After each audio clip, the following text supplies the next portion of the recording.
जय श्री राधे कृष्णा। ओम नमो भगवते वासुदेवाय नमः। आप सभी को जय मां कंजक चैनल की तरफ से नरसिंह जयंती की हार्दिक शुभकामनाएं। महादेव जी कहते हैं, पार्वती दीति से कश्यप जी के दो महाबली पुत्र हुए थे, जिनका नाम हिरण्यकशिपु और हिरण्याक्ष था। वे दोनों महाप्रकृति और संपूर्ण दैत्यों के स्वामी थे। उनके दैत्य योनि में आने का कारण इस प्रकार है। वे पूर्व जन्म में जय विजय नामक श्रीहरि के पार्षद थे और श्वेत द्वीप में द्वारपाल का काम करते थे। एक समय सनकादि योगीश्वर भगवान का दर्शन करने के लिए उत्सुक हो श्वेत द्वीप में आए। महाबली जय विजय ने उन्हें बीच में ही रोक दिया। इससे सनकादि ने उन्हें शाप दे दिया, द्वारपालो, तुम दोनों भगवान के इस धाम का परित्याग करके भूलोक में चले जाओ। इस प्रकार शाप देकर वे मुनीश्वर वहीं ठहर गए। भगवान को ये बात मालूम हो गई और उन्होंने सनकादि महात्माओं तथा दोनों द्वारपालों को भी बुलाया। निकट आने पर भूत भावन भगवान ने जय विजय से कहा, द्वारपालों, तुम लोगों ने महात्माओं का अपराध किया है, अतः तुम इस शाप का उल्लंघन नहीं कर सकते। तुम यहाँ से जाकर या तो 7 जन्मों तक मेरे पापहीन भक्त होकर रहो, या 3 जन्मों तक मेरे प्रति शत्रु भाव रखते हुए समय व्यतीत करो। ये सुनकर जय विजयी ने कहा, मानद, हम अधिक समय तक आपसे अलग पृथ्वी पर रहने में असमर्थ हैं, इसलिए केवल 3 जन्मों तक ही शत्रु भाव धारण करके रहेंगे। ऐसा कहकर वे दोनों महाबली द्वारपाल कश्यप के वीर्य से दिति के गर्भ में आए और महाप्रकर्मी असुर होकर प्रकट हुए। उनमें बड़े का नाम हिरण्यकशिपु और छोटे का नाम हिरण्याक्ष था। वे दोनों संपूर्ण विश्व में विख्यात हुए। उन्हें अपने बल और पराक्रम पर बड़ा अभिमान था। हिरण्याक्ष मद से उन्मत्त रहता था। उसका शरीर कितना बड़ा था या हो सकता था, इसके लिए कोई निश्चित मापदंड नहीं था। उसने अपनी हजारों भुजाओं से पर्वत, समुद्र, द्वीप और संपूर्ण प्राणियों सहित इस पृथ्वी को उखाड़ लिया और सर पर रखकर रसातल में चला गया। ये देख संपूर्ण देवता भय से पीड़ित हो हाहाकार करने लगे और रोग शोक से रहित भगवान नारायण की शरण में गए। उस अद्भुत वृत्तांत को जानकर विश्व रूपधारी जनार्दन ने वराह रूप धारण किया। उस समय उनकी बड़ी बड़ी दाढ़ें और विशाल भुजाएं थीं। उन परमेश्वर ने अपनी एक दाढ़ से उस दैत्य पर आघात किया। इससे उसका विशाल शरीर कुचल गया और वे अधम दैत्य तुरंत ही मर गया। पृथ्वी को रसातल में पड़ी देख भगवान वराह ने उसे अपनी दाढ़ पर उठा लिया और उसे पहले की भांति शेषनाग के ऊपर स्थापित करके स्वयं कच्छप रूप से उसके आधार बन गए। वराह रूपधारी महाविष्णु को वहां देखकर संपूर्ण देवता और मुनि भक्ति से मस्तक झुकाकर उनकी स्तुति करने लगे। स्तुति के पश्चात उन्होंने गंध पुष्प आदि से श्रीहरि का पूजन किया। तब भगवान ने उन सबको मनोवांछित वरदान दिया। इसके बाद वे महर्षियों के मुख से अपनी स्तुति सुनते हुए वहीं अंतर्ध्यान हो गए। अपने भाई हिरण्याक्ष को मारा गया जान महादैत्य हिरण्यकशिपु मेरुगिरी के पास जाकर मेरा ध्यान करते हुए तपस्या करने लगा। पार्वती, उस महाबली दैत्य ने 1000 दिव्य वर्षों तक केवल वायु पीकर जीवन निर्वाह किया और ओम नमः शिवाय इस पंचाक्षर मंत्र का जप करते हुए वे सदा मेरा पूजन करता रहा। तब मैंने प्रसन्न होकर उस महान असुर से कहा, दिति नंदन, तुम्हारे मन में जो इच्छा हो उसके अनुसार वर मांगो। तब वे मुझे प्रसन्न जानकर बोला, भगवान, देवता, असुर, मनुष्य, गंधर्व, नाग, राक्षस, पशु, पक्षी, मृग, सिद्ध, महात्मा, यक्ष, विद्याधर और किन्नरों से, समस्त रोगों से, सब प्रकार के अस्त्र शस्त्रों से तथा संपूर्ण महर्षियों से भी मेरी मृत्यु ना हो सके, ये वरदान दीजिए। एवं वस्तु कहकर मैंने उसे वरदान दे दिया। मुझसे महान वर पाकर वे महाबली दैत्य इंद्र और देवताओं को जीत करके तीनों लोकों का सम्राट बन बैठा। उसने बलपूर्वक समस्त यज्ञ भागों पर अधिकार जमा लिया। देवताओं को कोई रक्षक न मिला, वे उससे परास्त हो गए। गंधर्व, देवता और दानव सभी उसके किंकर हो गए। यक्ष, नाग और सिद्ध सभी उसके अधीन रहने लगे। उस महाबली दैत्यराज ने राजा उत्तानपाद की पुत्री कल्याणी के साथ विधि पूर्वक विवाह किया। उसके गर्भ से महातेजस्वी प्रहलाद का जन्म हुआ, जो आगे चलकर दैत्यों के राजा हुए। वे गर्भ में रहते समय भी संपूर्ण इंद्रियों के स्वामी श्रीहरि में अनुराग रखते थे। सब अवस्थाओं और समस्त कार्यों में मन लगाकर वाणी, शरीर और क्रिया द्वारा वे देवताओं के स्वामी सनातन भगवान पद्मनाभ के सिवा दूसरे किसी को नहीं जानते थे। उनकी बुद्धि बड़ी निर्मल थी। समय अनुसार उपनयन संस्कार हो जाने पर वे गुरुकुल में अध्ययन करने लगे। संपूर्ण वेदों और नाना प्रकार के शास्त्रों का अध्ययन करके वे प्रहलाद किसी समय अपने गुरु के साथ घर पर आए। उन्होंने पिता के पास जाकर बड़ी विनय के साथ उनके चरणों में प्रणाम किया। हिरण्यकशिपु ने उत्तम लक्षणों से युक्त पुत्र को चरणों में पड़ा देख भुजाओं से उठाकर छाती से लगा लिया और गोद में बिठाकर कहा, बेटा प्रहलाद, तुमने दीर्घ काल तक गुरुकुल में निवास किया है। वहां गुरुजी ने जो तुम्हें जानने योग्य तत्व बतलाया है वे मुझसे कहो। पिता के इस प्रकार पूछने पर जन्म से ही वैष्णव प्रहलाद ने बड़ी प्रसन्नता के साथ पाप नाशक वचन कहा, पिताजी, जो संपूर्ण उपनिषदों के प्रतिपाद तत्व अंतर्यामी पुरुष और ईश्वर है, उन सर्वव्यापी भगवान विष्णु को नमस्कार करके मैं आपसे कुछ निवेदन करता हूँ। प्रहलाद के मुख से इस प्रकार विष्णु की स्तुति सुनकर दैत्यराज हिरण्यकशिपु को बड़ा विस्मय हुआ। उसने कुपित होकर गुरु से पूछा, खोटी बुद्धि वाले ब्राह्मण, तूने मेरे पुत्र को क्या सिखा दिया? मेरा पुत्र और इस प्रकार विष्णु की स्तुति करे, तूने ऐसी शिक्षा क्यों दी? ये मूर्खतापूर्ण ना करने योग्य कार्य ब्राह्मणों के ही योग्य है। ब्राह्मण धम, मेरे शत्रु की ये स्तुति जो कदापि सुनने योग्य नहीं है, आज मेरे ही आगे इस बालक ने भी सुना दी। ये सब तेरा ही प्रसाद है। इतना कहते कहते दैत्यराज हिरण्यकशिपु क्रोध के मारे अपनी शुद्ध बुद्ध खो बैठा और चारों ओर देखकर दैत्यों से बोला, अरे इस ब्राह्मण को मार डालो।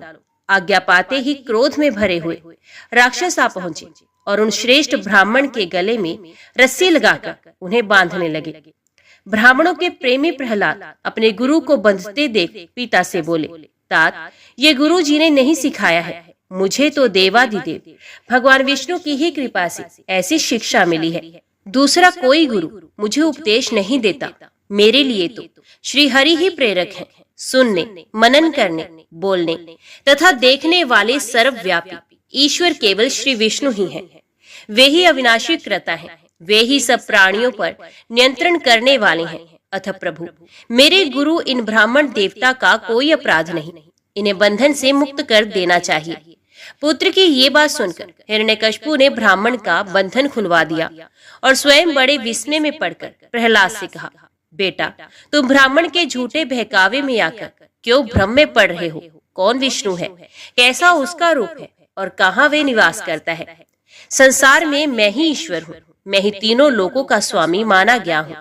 विष्णु तो हमारे कुल का शत्रु है, उसे छोड़ो और मेरी ही पूजा करो, अथवा लोक गुरु भगवान शंकर की आराधना करो, जो देवताओं के अध्यक्ष, संपूर्ण ऐश्वर्य प्रदान करने वाले और परम कल्याण में है। ललाट में भस्म से त्रिपुंड धारण करके पाशुपत मार्ग से दैत्य पूजित महादेव जी की पूजा में संलग्न रहो। पुरोहितों ने कहा, ठीक ऐसी ही बात है महाभाग प्रहलाद, तुम पिता की बात मानो, अपने कुल के शत्रु विष्णु को छोड़ो और त्रिनेत्रधारी महादेव जी की पूजा करो। महादेव जी से बढ़कर सब कुछ देने वाला दूसरा कोई देवता नहीं। उन्हीं की कृपा से आज तुम्हारे पिता भी ईश्वर पद पर प्रतिष्ठित हैं। प्रहलाद बोले, आहो, भगवान की कैसी महिमा है, जिनकी माया से सारा जगत मोहित हो रहा है। कितनी आश्चर्य की बात है कि वेदांत के विद्वान और सब लोकों में पूजित ब्राह्मण भी मदोमत होकर चपलतावश ऐसी बातें कहते हैं। मेरा तो दृढ़ विश्वास है कि नारायण ही परब्रह्म है, नारायण ही परम तत्व है, नारायण ही सर्वश्रेष्ठ ध्याता और नारायण ही सर्वोत्तम ध्यान है। संपूर्ण जगत की गति भी वही है। वे सनातन शिव, अच्युत, जगत के धाता, विधाता और नित्य वासुदेव हैं। परम पुरुष नारायण ही ये संपूर्ण विश्व है और वे ही इस विश्व को जीवन प्रदान करते हैं। उनका श्रीअंग स्वर्ण के समान कांतिमान है। वे नित्य देवता हैं। उनके नेत्र कमल के समान हैं। वे श्री, भू और लीला इन तीनों देवियों के स्वामी हैं। उनकी आकृति सुंदर और सौम्य है तथा अंतकरण अत्यंत निर्मल है। उन्होंने ही संपूर्ण देवताओं में श्रेष्ठ ब्रह्मा और महादेव जी को उत्पन्न किया है। ब्रह्मा और महादेव जी उन्हीं की आज्ञा अनुसार चलते हैं। उन्हीं के भय से वायु सदा गतिशील होती है। उन्हीं के डर से सूर्य देव ठीक समय पर उदित होते हैं और उन्हीं के भय से अग्नि, इंद्र तथा मृत्यु देवता सदा दौड़ लगाते रहते हैं। सृष्टि के आदि में एकमात्र नित्य देवता भगवान नारायण ही हैं। उस समय ना ब्रह्मा थे, ना महादेव जी, ना ही चंद्रमा थे, ना सूर्य, ना आकाश, ना पृथ्वी थे। नक्षत्र और देवता भी उस समय प्रकट नहीं हुए थे। विद्वान पुरुष सदा ही भगवान विष्णु के उस परम धाम का साक्षात्कार करते हैं। परम योगी महात्मा सनकादि भी जिन भगवान विष्णु का ध्यान करते हैं, ब्रह्मा, शिव तथा इंद्र आदि देवता भी जिनकी आराधना में लगे रहते हैं, जिनकी पत्नी भगवती लक्ष्मी की कृपा कटाक्ष पूर्ण आधी दृष्टि पड़ने पर भी ब्रह्मा, इंद्र, रुद्र, वरुण, यम, चंद्रमा और कुबेर आदि देवता हर्ष से फूल उठते हैं, जिनके नामों का स्मरण करने मात्र से पापियों की भी तत्काल मुक्ति हो जाती है। वे भगवान लक्ष्मीपति ही देवताओं की भी सदा रक्षा करते हैं। मैं लक्ष्मी सहित उन परमेश्वर का ही सदा पूजन करूंगा तथा अनायास ही श्री विष्णु के उस परम पद को प्राप्त कर लूंगा। प्रहलाद जी की ये बातें सुनकर हिरण्यकशिपु अत्यंत क्रोध में भरकर द्वितीय अग्नि की भांति जल उठा और चारों ओर देखकर दैत्यों से बोला, अरे ये प्रहलाद बड़ा पापी है, ये शत्रु की पूजा में लगा है। मैं आज्ञा देता हूँ, इसे भयंकर शस्त्रों से मार डालो, जिसके बल पर ये श्री हरि ही रक्षक है ऐसा कहता है, उसे आज ही देखना है। उस हरि का रक्षा कार्य कितना सफल है ये अभी मालूम हो जाएगा। दैत्यराज की ये आज्ञा पाते ही दैत्य हथियार उठाकर महात्मा प्रहलाद को मार डालने के लिए उन्हें चारों ओर से घेर कर खड़े हो गए। इधर प्रहलाद भी अपने हृदय कमल में श्री विष्णु का ध्यान करते हुए अष्टाक्षर मंत्र का जप करने लगे और दूसरे पर्वत की भांति अविचल भाव से खड़े रहे। दैत्यवीर चारों ओर से उनके ऊपर शूल, तोमर और शक्तियों से प्रहार करने लगे, परंतु श्रीहरि का स्मरण करने के कारण प्रहलाद का शरीर उस समय भगवान के प्रभाव से दुर्दश वज्र के समान हो गया। देवद्रोहियों के बड़े बड़े अस्त्र शस्त्र प्रहलाद के शरीर से टकराकर टूट जाते और कमल के पत्तों के समान छिन्न भिन्न होकर पृथ्वी पर गिर जाते थे। दैत्य उनके अंग में छोटा सा भी घाव करने में समर्थ ना हो सके। तब विस्मय से नीचा मुंह किए वे सभी योद्धा दैत्यराज के पास जाकर चुपचाप खड़े हो गए। अपने महात्मा पुत्र को इस प्रकार तनिक भी चोट पहुंचती ना देख दैत्यराज हिरण्यकशिपु को बड़ा आश्चर्य हुआ। उसने क्रोध से व्याकुल होकर वासुकी आदि बड़े बड़े विषैले और भयंकर सर्पों को आज्ञा दी कि इस प्रहलाद को काट खाओ। राजा का ये आदेश पाकर अत्यंत भयंकर और महाबली नाग, जिनके मुखों से आग की लपटें निकल रही थी, प्रहलाद को काट खाने की चेष्टा करने लगे, किंतु उनके शरीर में दांत लगाते ही वे सर्प विषों से हाथ धो बैठे। उनके दांत भी टूट गए तथा हजारों गरुड़ प्रकट होकर उनके शरीर को छिन्न भिन्न करने लगे। इससे व्याकुल होकर मुख से रक्त वमन करते हुए सभी सर्प इधर उधर भाग गए। बड़े बड़े सर्पों की ऐसी दुर्दशा देख दैत्यराज का क्रोध और भी बढ़ गया। अब उसने मतवाले दिग्गजों को प्रहलाद पर आक्रमण करने की आज्ञा दी। राजा की आज्ञा से प्रेरित होकर मदोमंत दिग्गज प्रहलाद को चारों ओर से घेरकर अपने विशाल और मोटे दांतों से उन पर प्रहार करने लगे, किंतु उनके शरीर से टक्कर लेते ही दिग्गजों के दांत जड़ मूल सहित छूटकर पृथ्वी पर गिर पड़े। अब वे बिना दांतों के हो गए। इससे उन्हें बड़ी पीड़ा हुई और वे सब और भाग गए। बड़े बड़े गजराजों को इस प्रकार भागते देख दैत्यराज के क्रोध की सीमा न रही। उसने बहुत बड़ी चीता जलाकर उसमें अपने बेटे को डाल दिया। जल में शयन करने वाले भगवान विष्णु के प्रियतम प्रहलाद को धीर भाव से बैठे देख भयंकर लपटों वाले अग्निदेव ने उन्हें नहीं जलाया। उनकी ज्वाला शांत हो गई। अपने बालक को आग में भी ना जलते देख दैत्यपति की आश्चर्य की सीमा न रही। उसने पुत्र को अत्यंत भयंकर विष दे दिया, जो सब प्राणियों के प्राण हर लेने वाला था, किंतु भगवान विष्णु के प्रभाव से प्रहलाद के लिए विष भी अमृत बन गया। भगवान को अर्पण करके उनके अमृत स्वरूप प्रसाद को वे ही खाया करते थे। इस प्रकार राजा हिरण्यकशिपु ने अपने पुत्र के वध के लिए बड़े भयंकर और निर्दयतापूर्ण उपाय किए, किंतु प्रहलाद को सर्वथा अवध्य देखकर वे विस्मय से व्याकुल हो उठे और बोले, प्रहलाद, तुमने मेरे सामने विष्णु की श्रेष्ठता का भली भांति वर्णन किया है। वे सब भूतों में व्यापक होने के कारण विष्णु कहलाते हैं। जो सर्वव्यापी देवता है वे ही परमेश्वर हैं। अतः तो मुझे विष्णु की सर्वव्यापकता का प्रत्यक्ष दिखाओ। उनके ऐश्वर्य, शक्ति, तेज, ज्ञान, वीर, बल, उत्तम रूप, गुण और विभूतियों को अच्छी तरह देख लूं, तब मैं विष्णु को देवता मान सकता हूँ। इस समय संसार में कोई भी नहीं है तथा देवताओं में भी मेरे बल की समानता करने वाला कोई नहीं। भगवान शंकर के वरदान से मैं सब प्राणियों के लिए अवध्य हो गया हूँ। मुझे परास्त करना किसी भी प्राणी के लिए कठिन है। यदि विष्णु मुझे अपने बल और पराक्रम से जीत ले तो ईश्वर का पद प्राप्त कर सकते हैं। पिताजी की ये बात सुनकर प्रहलाद को बड़ा विस्मय हुआ। उन्होंने दैत्यराज के सामने श्रीहरि के प्रभाव का वर्णन करते हुए कहा, पिताजी, योगी पुरुष भक्ति के बल से उनका सर्वत्र दर्शन करते हैं। भक्ति के बिना वे कहीं भी दिखाई नहीं देते। रोष और मत्सर आदि के द्वारा श्रीहरि का दर्शन होना असंभव है। देवता, पशु, पक्षी, मनुष्य तथा स्थावर समस्त छोटे बड़े प्राणियों में वे व्याप्त हो रहे हैं। प्रहलाद के ये वचन सुनकर दैत्यराज हिरण्यकशिपु ने क्रोध से लाल लाल आंखें करके उन्हें डांटते हुए कहा, यदि विष्णु सर्वव्यापी और परम पुरुष है तो इस विषय में अधिक प्रलाप करने की आवश्यकता नहीं है। इस पर विश्वास करने के लिए कोई प्रत्यक्ष प्रमाण उपस्थित करो। ऐसा कहकर दैत्य ने सहसा अपने महल के खंबे को हाथ से ठोका और प्रहलाद से फिर कहा, यदि विष्णु सर्वत्र व्यापक है तो उसे तुम इस खंबे में दिखाओ, अन्यथा झूठी बातें बनाने के कारण तुम्हारा वध कर डालूंगा। यूं कहकर दैत्यराज ने सहसा तलवार खींच ली और क्रोधपूर्वक प्रहलाद को मार डालने के लिए उनकी छाती पर प्रहार किया। उसी समय खंबे के भीतर से बड़े जोर की आवाज आई, मानो वज्र की गर्जना के साथ आसमान फट पड़ा हो। उस महान शब्द से दैत्यों के कान बहरे हो गए। वे जड़ से कटे हुए वृक्षों की भांति पृथ्वी पर गिर पड़े। उन पर आतंक छा गया। उन्हें ऐसा जान पड़ा मानो अभी तीनों लोगों का प्रलय हो जाएगा। तदंतर उस खंबे से महान तेजस्वी श्रीहरि विशाल काय सिंह की आकृति धारण करके निकल आए। निकलते ही उन्होंने प्रलय कालीन मेघों के समान महाभयंकर गर्जना की। वे अनेक कोटि सूर्य और अग्नियों के समान तेज से संपन्न थे। उनका मुंह तो सिंह के समान था और शरीर मनुष्य के समान। दाढ़ों के कारण मुख बड़ा विकराल दिखाई देता था। लप लपाती हुई जीभ उनके अद्भुत भाव की सूचना दे रही थी। उनके बालों से आग की लपटें निकल रही थी। क्रोध से जलती हुई अंगारें जैसी लाल लाल आंखें अलाद चक्र के समान घूम रही थी।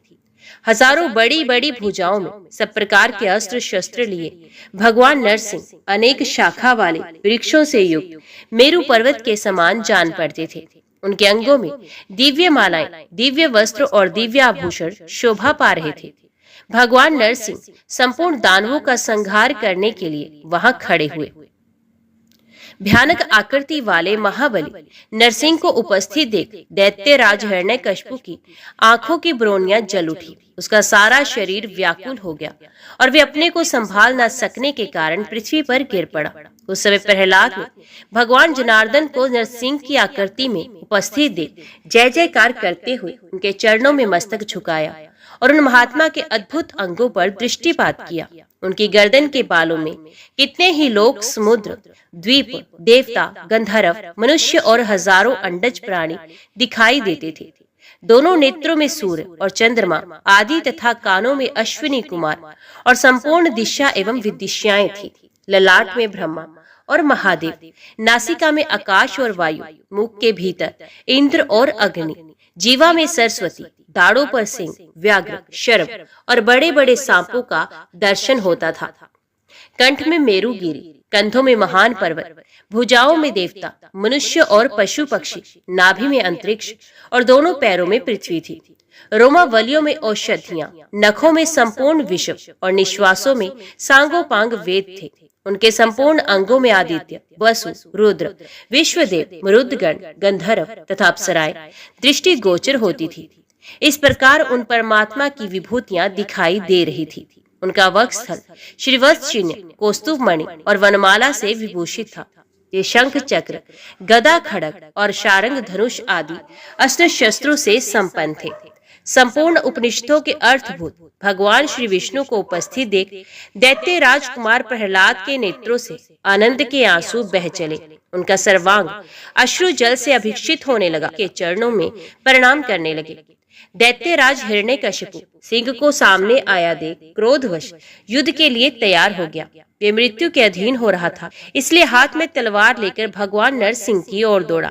इसी बीच में महाबली दैत्य भी होश में आ गए और वे अपने अपने आयुध लेकर बड़ी उतावली के साथ श्री हरि पर प्रहार करने लगे। दैत्यों की उस सेना को देखकर भगवान नरसिंह ने अपनी अयाल से निकलती हुई लपटों के द्वारा उसे जलाकर भस्म कर दिया। समस्त दानव उनकी जटा की आग से जलकर राख की ढेर हो गए। प्रहलाद और उनके अनुचरों को छोड़कर दैत्य सेना में कोई भी नहीं बचा। ये देख दैत्यराज ने क्रोध में भरकर तलवार खींच ली और भगवान नरसिंह पर धावा बोल दिया, किंतु भगवान ने एक ही हाथ से तलवार सहित दैत्यराज को पकड़ लिया और जैसे आंधी वृक्ष की शाखा को गिरा देती है, उसी प्रकार उसे पृथ्वी पर दे मारा। पृथ्वी पर पड़े हुए उस विशाल काय दैत्य को भगवान नरसिंह ने फिर पकड़ा और अपनी गोद में रखकर उसके मुख की ओर दृष्टिपात किया। उसमें श्री विष्णु की निंदा तथा वैष्णव भक्त से द्वेष करने का जो पाप था, वे भगवान के स्पर्श मात्र से ही जलकर भस्म हो गया। तत्पश्चात भगवान नरसिंह ने दैत्यराज के उस विशाल शरीर को वज्र के समान कठोर और तीखे नखों से विदीर्ण कर डाला। इससे दैत्यराज का अंतकरण निर्मल हो गया। उसने साक्षात भगवान का मुख देखते हुए प्राणों का परित्याग किया, इसलिए वे कृत्य हो गया। महान नरसिंह रूपधारी श्री हरि ने अपने तीखे नखों से उसकी देह के सैकड़ों टुकड़े करके उसकी लंबी आंतें बाहर निकाल ली और उन्हें अपने गले में डाल लिया। तदंतर संपूर्ण देवता और तपस्वी मुनि ब्रह्मा तथा महादेव जी को आगे करके धीरे धीरे भगवान की स्तुति करने के लिए आए। उस समय सब और मुख वाले भगवान नरसिंह क्रोध अग्नि से प्रज्वलित हो रहे थे, इसलिए सब देवता और मुनि भयभीत हो गए। उन्होंने भगवान को प्रसन्न करने के लिए जगन माता भगवती लक्ष्मी का चिंतन किया, जो सबका धारण पोषण करने वाली, सबकी अधीश्वरी, स्वर्ण में कांति से सुशोभित होने वाली तथा सब प्रकार के उपद्रवों का नाश करने वाली हैं। उन्होंने भक्ति पूर्वक देवी सूक्त का जप करते हुए श्री विष्णु की शक्ति अनिंद्य सुंदरी नारायणी को नमस्कार किया। देवताओं के स्मरण करने पर सनातन देवता भगवती लक्ष्मी वहां प्रकट हुई। देवादिदेव श्री विष्णु की वल्लभा महालक्ष्मी का दर्शन करके संपूर्ण देवता बहुत प्रसन्न हुए और हाथ जोड़कर बोले, देवी अपने प्रियतम को प्रसन्न करो। तुम्हारे स्वामी जिस प्रकार तीनों लोगों को अभय दान दे, वही उपाय करो। देवताओं के ऐसा कहने पर भगवती लक्ष्मी सहसा अपने प्रियतम भगवान जनार्दन के पास गई और चरणों में पड़कर नमस्कार करके बोली, प्राणनाथ प्रसन्न होइए। अपनी प्यारी महारानी को उपस्थित देख सर्वेश्वर श्री हरि ने राक्षस शरीर के प्रति उत्पन्न क्रोध को तत्काल त्याग दिया और कृपा रूपी अमृत से सरस दृष्टि के द्वारा देखा। उस समय उनके कृपा पूर्ण दृष्टिपात से संतुष्ट होकर जय जयकार करते हुए उच्च स्वर से स्तुति और नमस्कार करने वाले लोगों में आनंद और उल्लास छा गया। तत्पश्चात संपूर्ण देवता हर्षमगन हो जगदीश्वर श्री विष्णु को नमस्कार करके हाथ जोड़कर बोले, भगवत अनेक भुजाओं और चरणों से युक्त आपकी अद्भुत रूप और तीनों लोकों में व्याप्त दुस्सह तेज की ओर देखने और आपके समीप ठहरने में हम सभी देवता असमर्थ हो रहे हैं। देवताओं की इस प्रकार प्रार्थना करने पर देवेश्वर श्री विष्णु ने उस अत्यंत भयानक तेज को समेट लिया और सुख पूर्वक दर्शन करने योग्य हो गए। उस समय उनका प्रकाश शरत काल के करोड़ों चंद्रमाओं के समान प्रतीत होता था। कमल के समान विशाल नेत्र शोभा पा रहे थे। जटा पुंज से सुधा की वृष्टि हो रही थी। उसमें इतनी चमक थी मानो करोड़ों चपलाएं चमक रही हों। नाना प्रकार के रत्न निर्मित दिव्य केयूर और कड़ों से विभूषित भुजाओं द्वारा वे ऐसे जान पड़ते थे मानो शाखा और फलों से युक्त कल्प वृक्ष सुशोभित हो। कोमल दिव्य तथा जपा कुसुम के समान रंग वाले लाल चार हाथों से परमेश्वर श्री हरि की बड़ी शोभा हो रही थी। उनकी ऊपर वाली दो भुजाओं में शंख और चक्र थे तथा शेष दो हाथों में वरदान और अभय की मुद्राएं शोभा पा रही थी। भगवान का वक्षस्थल श्रीवत्स चिन्ह, कौस्तुभ मणि तथा वनमाला से विभूषित था। कानों में उदयकालीन दिनकर की सी दीप्ति वाले 2 कुंडल जगमगा रहे थे। हार, केवूर और कड़े आदि आभूषण भिन्न भिन्न अंगों की सुषमा बढ़ा रहे थे।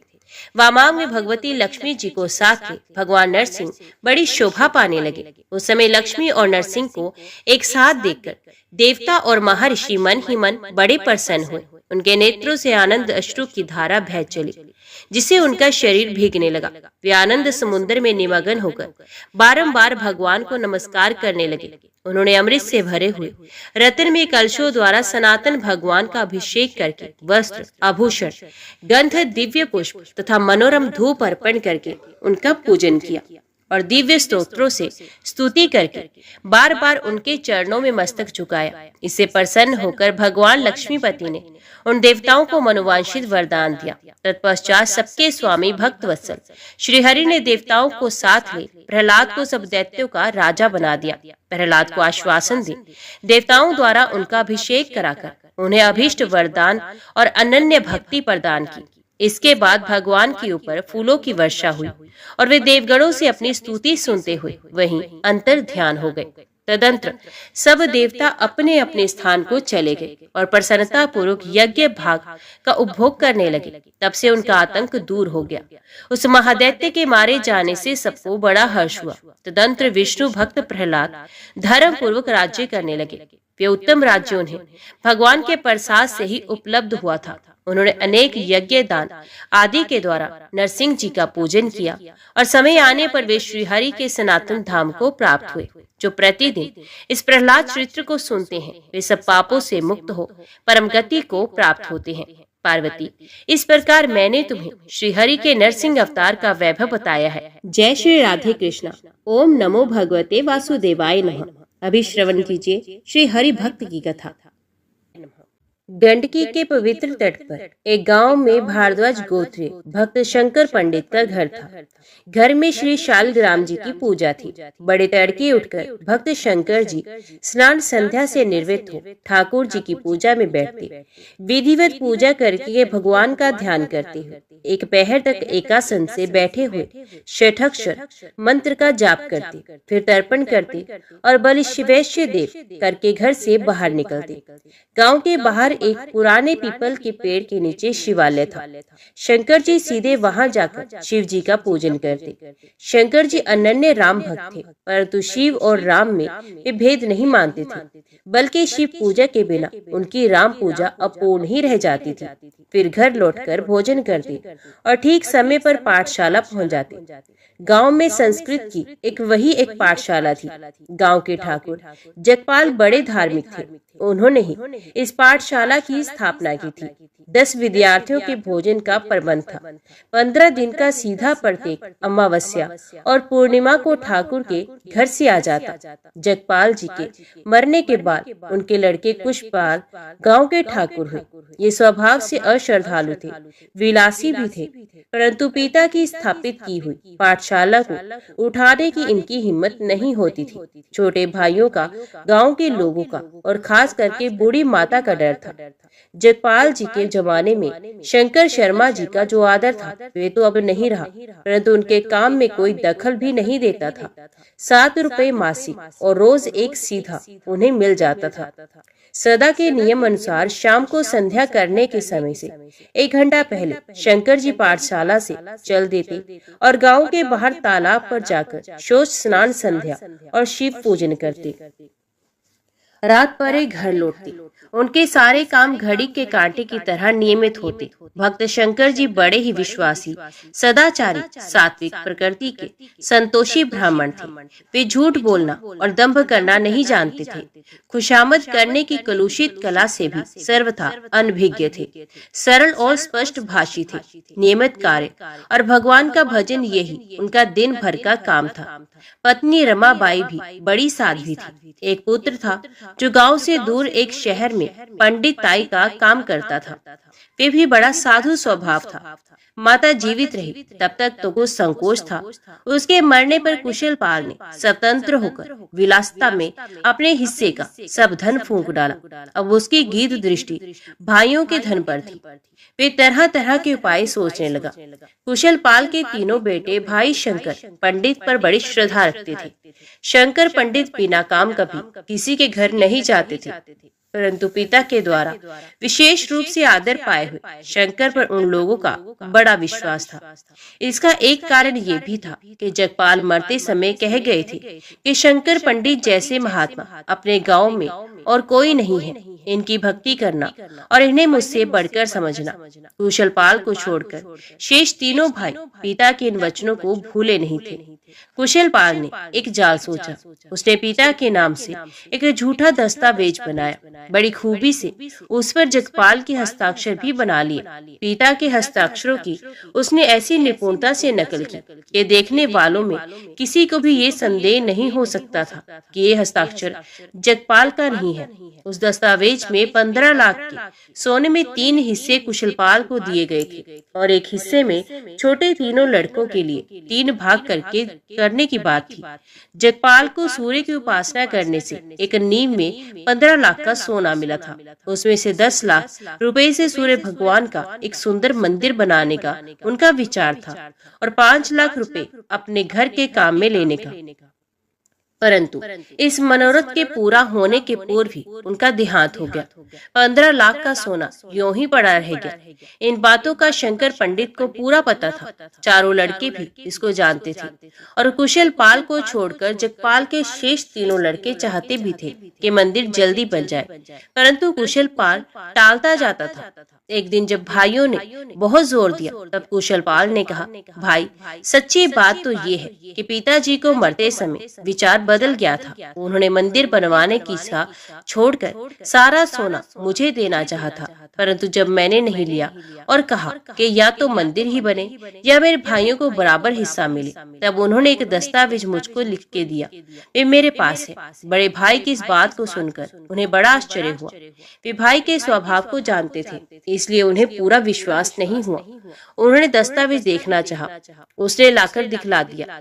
तीनों भाइयों ने आश्चर्यचकित नेत्रों से उसे पढ़ा और पिताजी के हस्ताक्षर देखकर कहा कि पिताजी जो कुछ कर गए हैं उसमें हम लोगों को कुछ भी कहना नहीं। उनके हस्ताक्षर भी हम पहचानते हैं, परंतु हमसे भी अधिक उनके पास रहने वाले और उनके हस्ताक्षरों को पहचानने वाले हैं शंकर पंडित। वे कह देंगे कि ये हस्ताक्षर पिताजी के हैं तो हम इस बात को मान लेंगे। भगवान की इच्छा कुछ और ही थी। कुशल पाल के मुंह से निकल गया, शंकर पंडित के सामने ही तो दस्तावेज पर पिताजी ने हस्ताक्षर किए थे। वे कहेंगे क्यों नहीं? हाँ हाँ, तब फिर बात ही क्या है। उसी समय दस्तावेज के अनुसार आप अपने हिस्से का सोना ले लीजिएगा। तीनों भाइयों ने कहा। कुशल पाल के मुंह से बात निकल तो गई, परंतु अब उसे बड़ी चिंता होने लगी। उसने सोचा ब्राह्मण बड़ा जिद्दी और निर्लोभी है। उसने ना कहा तो मेरी बात भी जाएगी और आगे बढ़ने पर सोना भी शायद ना मिले। चोर के चित्त में तो डर था ही। कुशल पाल एक बार कांप गया, फिर विचार किया, है कौन सी बात। सोने की मार से देवताओं के दिमाग भी दुरुस्त हो जाते हैं, फिर इस मामूली ब्राह्मण की तो बात ही क्या। जहाँ पूरी रोटी जाती है वहाँ बुद्धिमान आधी ही लेते हैं। ब्राह्मण के सामने सोने का ढेर लगा दूंगा, फिर देखूंगा कैसे वे नहीं कहता। इस पर भी नहीं मानेगा तो मेरे शरीर का बल तो कहीं चला नहीं गया। बच्चों को ऐसा मोहन भोग खिलाऊंगा कि वे तो क्या उसके पुरखे मेरे मन की करने लगेंगे। इस कुविचार से कुशल पाल को एक बार साहस हुआ आया। उसने कहा, अच्छी बात है, कल पंडित जी को बुलाकर पूछ लेंगे। कुशल पाल घर लौट आया, पर उसे चैन कहा। वे कुछ खा पीकर शंकर पंडित के घर गया और बड़ी नम्रता से दंडवत करके उनके चरणों में बैठकर कहने लगा, पंडित जी, आज एक काम से आपको कष्ट देने आया हूँ। आप तो मेरे लिए पिताजी के तुल्य हैं। आपको कष्ट न देता, परंतु काम ऐसा ही था, इसलिए निवेदन करने को आना पड़ा। आपको मालूम होगा पिताजी को 15 लाख का सोना मिला था। हाँ हाँ, मालूम क्यों नहीं है। उसमें से 10 लाख में तो वे मंदिर बनाने वाले थे, उनका स्वर्गवास हो गया तो क्या है। आप लोग हैं ही, मंदिर बनवा दीजिए, मच्छी शायद देख लेता हूँ। शंकर पंडित ने बीच में ही बात काट कर कहा। कुशलपाल बोला, मंदिर की बात तो सही है, पहले ऐसी ही बात थी, परंतु पीछे पिताजी का विचार पलट गया था। मेरे मना करते करते उन्होंने ये दस्तावेज लिख दिया था, उसे आप पढ़िए। यूं कहकर कुशलपाल ने दस्तावेज पंडित जी के सामने डाल दिया। पंडित जी ने तिरछी नजर से कुशलपाल के चेहरे की ओर देखकर दस्तावेज उठा लिया और बड़े गौर से पढ़कर बोले, कुशलपाल जी, हस्ताक्षर तो उनके जैसे ही हैं, परंतु निश्चय है ये दस्तावेज जाली है, किसी धूर्त ने उनके हस्ताक्षर बना लिए हैं। शिव शिव, पंडित जी आप ये क्या कह गए हैं? वे धूर्त तो फिर मैं ही हुआ, क्योंकि दस्तावेज लिखा हुआ है मेरे हाथ का और है भी मेरे ही पास, तथा सौभाग्य या दुर्भाग्यवश इसमें धन का अधिक हिस्सा भी मुझको ही दिया गया है। आप ही होंगे, मुझे तो कुछ पता नहीं। अंतर्यामी सब जानते हैं, तब तो वे आप ही अंतर्यामी हो गए। मैंने समझा था पंडित जी ठीक से बातें करेंगे, सच्चाई का आदर करेंगे, पर आप तो मुझको ही जालसाज बताने लगे। मैंने तो आपको जालसाज नहीं कहा, परंतु आपका पाप अपने आप ही आपके मुंह से बोल रहा है। ठाकुर साहब, परमात्मा का डर रखिए, धन साथ नहीं जाएगा। मनुष्य मोहवश धन में सुख की कल्पना कर उसके लिए अन्याय और असत्य का आश्रय लेता है। अंत में धन यहीं का यहीं रह जाता है। जैसे आपके पिता सब यहीं छोड़ गए, वैसे ही आप भी सब कुछ छोड़कर मर जाएंगे। एक कोड़ी भी आपके साथ नहीं जाएगी, जीवन भर जलेंगे और मरने पर अनंत नरकों की आग में जलना पड़ेगा। फिर क्या? फिर क्यों थोड़े जीने के लिए इतना बड़ा पल्ले पाप बांधते हैं? पंडित जी, ये तो आप ठीक ही कहती हैं। पिताजी मर गए, मुझको भी मरना है, इस बात को मैं समझता हूँ, पर आप मुझको झूठा समझते हैं, ये आपकी भूल है। सचमुच ही पिताजी दस्तावेज करके हमको 3 हिस्से का सोना दे गए हैं। आप नाराज ना हो तो मेरी एक बात सुनिए। यदि आप एक बात में मेरी सहायता करें तो मैं भी आपकी सेवा में नहीं चूकूंगा। मैं ऐसा कृतघ्न नहीं हूँ जो आपके गुणों को भूल जाऊं। सोने का आधा हिस्सा आपका होगा, फिर आप उससे भगवान की यथेष्ट सेवा कीजिए और अपने बाल बच्चों को सदा के लिए सुखी बना दीजिए। ठाकुर साहब, अब आप सीमा से बाहर जा रहे हैं। मुझे सोने का लोभ दिखाकर अपने पाप में शामिल करना चाहते हैं। कुछ उत्तेजित होकर क्या तुम मुझसे ये कहलाना चाहते हो कि तुम्हारा दस्तावेज सच्चा है? ये हरगिज नहीं होगा। मुझे धन प्यारा नहीं है, धर्म प्यारा है। मेरे ठाकुर जी चोरी के धन की सेवा स्वीकार नहीं करती। बाल बच्चों को सुख उनकी गाड़ी कमाई के पैसे से होगा, पाप के सोने से नहीं। इससे तो बुद्धि बिगड़ेगी, जो ना मालूम कितने भयानक दुखों का कारण बनेगी। मुझे ये सोना नहीं चाहिए। अब फिर ऐसी बात मुंह से मत निकालना, नहीं तो परिणाम बहुत बुरा होगा। जमाना ही बुरा है, होम करते हाथ जलता है। भिखारी ब्राह्मण का अभिमान तो देखो, सोने से मानो इनको बड़ी घृणा है। मुझे परिणाम का डर दिखाते हैं। कुशलपाल ने झल्लाकर कहा। कुशलपाल, मैं भिखारी हूँ, पर तुम्हारी तरह बेईमान नहीं हूँ। मेरे घर में सोना नहीं है, पर मैंने सोने के लिए ईमान कभी नहीं खोया। मैं फिर भी कहता हूँ कि तुम कुछ तो भगवान से डरो। भैया बहुत हो गया, अब अपने घर जाओ और इस पाप में विचार को छोड़ दो। शंकर पंडित, अब मैं समझ गया, सीधी अंगुली से घी नहीं निकलेगा। पिताजी ने तुम्हें बहुत सर चढ़ा लिया है, उसी का ये नतीजा है। खैर, मैं तो जाता हूँ, परंतु याद रखना मेरा नाम कुशलपाल है। भाई, इतना गर्व क्यों करते हो? मेरा तुम क्या बिगाड़ोगे? तुम्हारा क्रोध तुम्हारे लिए ही घातक होगा। भगवान के राज्य में अन्याय नहीं हो सकता। सब अपना अपना कर्म फल भोगते हैं। मैं यदि निरपराध हूँ तो तुम मेरा बाल भी बांका नहीं कर सकते। मेरे कौशलपाल भगवान श्री रघुनाथ जी के सामने तुम जैसे शुद्र कुशलपाल किस गिनती में हो? मेरा विश्वास है कि वे नित्य मेरी सहायता करते हैं, सदा मेरे साथ रहते हैं। वे मुझे अवश्य बचाएंगे। यदि मेरे किसी पूर्व कर्म का भोग तुम्हारे हाथ भोगा जाएगा तो उसमें भी मेरा मंगल ही होगा। अच्छा देखा जाएगा। मैं जाता हूँ। जाओ भाई, ईश्वर तुम्हारा भला करे, तुम्हें सद्बुद्धि दे। मैं तुम्हारे ईश्वर से भलाई और सुबुद्धि की आशा नहीं रखता। अपनी भलाई में आप ही अपनी बुद्धि से कर सकता हूँ। तुम्हारे जैसों के आशीर्वाद की मुझे कोई आवश्यकता नहीं। तुम अपने ही लिए अपने भगवान से प्रार्थना करो। इतना कहकर निराश होकर कुशल पाल वहां से चला गया। उसके मन में शंकर पंडित से बदला लेने की आग जल उठी। पाप से पाप पैदा होता है। उसने घर जाते ही एक तेज छुरा जेब में डाल लिया और शंकर को मारने की घात में फिरने लगा। प्रतिहिंसा के पाप ने उसी बुद्धि का नाश करके उसको पागल सा बना दिया। संध्या का समय था। चारों ओर अंधेरा छाया था। कृष्ण पक्ष की चतुर्थी का दिन था।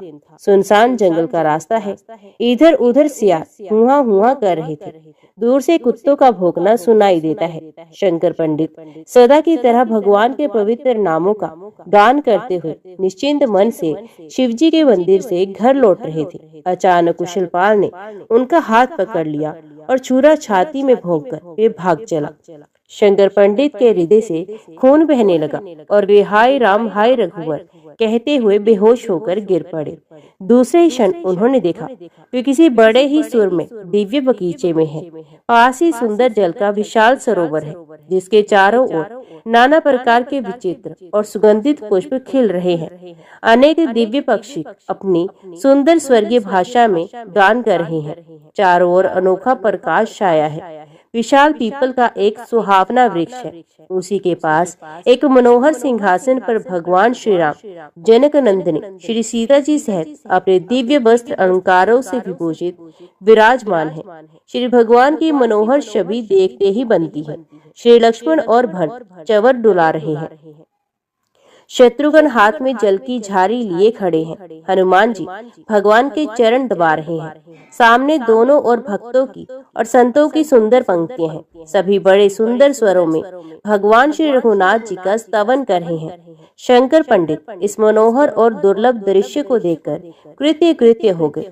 उनके हृदय का घाव तो कभी छूमंतर हो गया। वे कभी भगवान के चरणों की ओर निहारते और कभी मनोहर मुखचंद्र की झांकी करते। स्तवन समाप्त होने पर पंडित शंकर प्रेम विवल और आनंद मगन होकर भगवान के चरणों में लौट गए। वे उस समय जिस परमानंद के समुद्र में निमग्न हो रहे थे, उसका वर्णन वाणी से नहीं हो सकता। भगवान का इशारा पाकर हनुमान जी ने उन्हें उठाया। वे उठते ही मारुति की छाती से चिपट गए। उनकी आंखों से आनंद के आंसू की धारा बह रही थी। शरीर पुलकित था। आनंद हृदय में समा नहीं रहा था। भगवान ने कहा, भक्त शंकर, मैं तुम्हारी सेवा से बहुत प्रसन्न हूँ। तुम्हारे जैसे दम्भहीन, सरल हृदय, निर्लोभी और बिना किसी दिखावे के चुपचाप मेरी निष्काम सेवा करने वाले सच्चे विरक्त भक्त मुझे परम प्यारे हैं। जाओ, मेरा चिंतन करते हुए अभी कुछ समय तक पृथ्वी पर रहकर जगत का कल्याण करते रहो। शीघ्र ही तुम मेरे धाम में आकर धन्य होगे। शंकर पंडित भगवान की मधुर वाणी सुनकर निहाल हो गए, परंतु भगवान को छोड़ने की बात उनके मन को नहीं जची। पर प्रेम मुग्धता के कारण वाणी बंद थी। वे कुछ भी बोल नहीं सकी। हाँ, आंखों के गरम गरम आंसू अवश्य ही ये बता रहे थे कि वे भगवान के चरणों को छोड़ना नहीं चाहते। भगवान ने फिर कहा, तुम चिंता मत करो, मेरा आदेश मानकर जगत का कल्याण करो।